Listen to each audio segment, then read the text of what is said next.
Tips and Tricks with Teacher Michelle. Hi there, Teacher Michelle here to go over submitting an assessment or writing your assessment feedback. So here we are in the classroom screen. I finished a unit assessment about an hour and a half ago. So I'm going to click on that. It says empty because I haven't saved it and I have not submitted it. So I've done nothing to it. So it says empty. As you can see, there's nothing on it. Nothing. Okay, so it's empty. Now if you close, if you fill this report out and exit out of the classroom without saving it, when you pull it back up, it's going to be empty. So make sure that you save it. Now you can do the feedback one of two ways.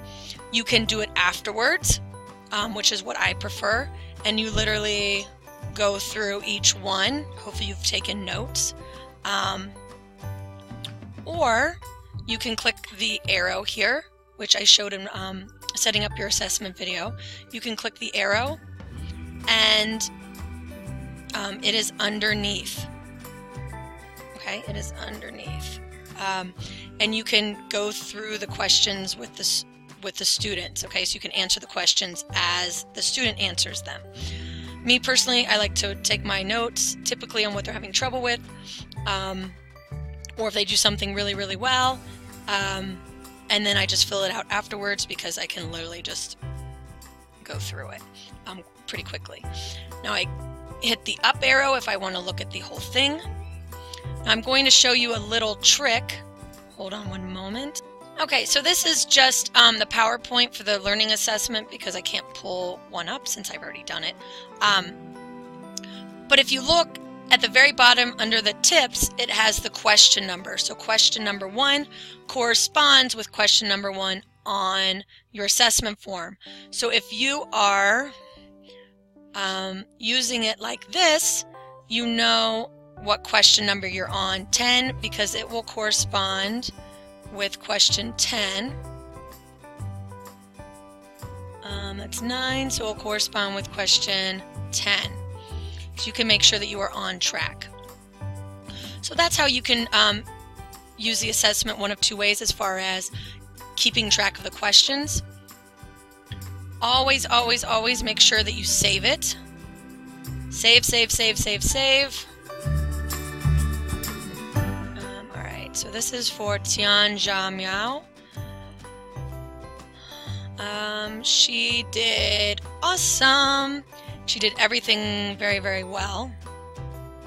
So I know she didn't have any problems, so I can just click through on the one that she did all of them correctly. So that makes it really easy.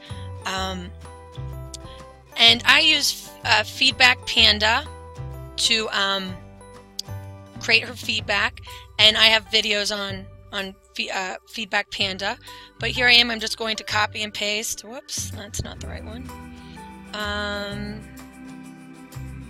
Okay, so I have her in Feedback Panda, and I literally just copy and paste. You can also do this in Word or Notes, but I recommend that you write it somewhere else. And then just double check it. I usually just like to touch on some of the major things that we did. And in the notes, it shows you some of those words that we used and some of the things that, the sentence structures that we used. So I like to get these words into the template, into the feedback. It says that she did a great job on her final project, very nice drawing. She had identified happy, sad, mad. She used these words, she recognized these words and these numbers. Okay, and then I asked them to give me five apples and book me again. All right, I love smiley faces. Smiley faces, they translate well. So I want to make sure I save. Now, if you do this before the 30-minute section of class is over, it will not let you submit. Okay, you have to wait until after that 30-minute section of class. So if you have another class you have to get to, you can't submit it yet. Okay, so make sure you save it. On your next break or after all of your classes are over, come back, hit submit, and then OK. I exit the classroom, and I'll show you that now it says submitted right here for Tian Jia Miao. Submitted. If it's just saved, it will say saved. Okay, so not submitted, it says empty, saved, or submitted. And submitted is what you want because that's how you get paid. If it says saved, you don't get paid. Okay, typically they'll send you an email within a couple hours if you haven't submitted it. I like to do them all right there. And because I use Feedback Panda, and if my student does really well and I can just click through them, I can get it done within that 5-minute window.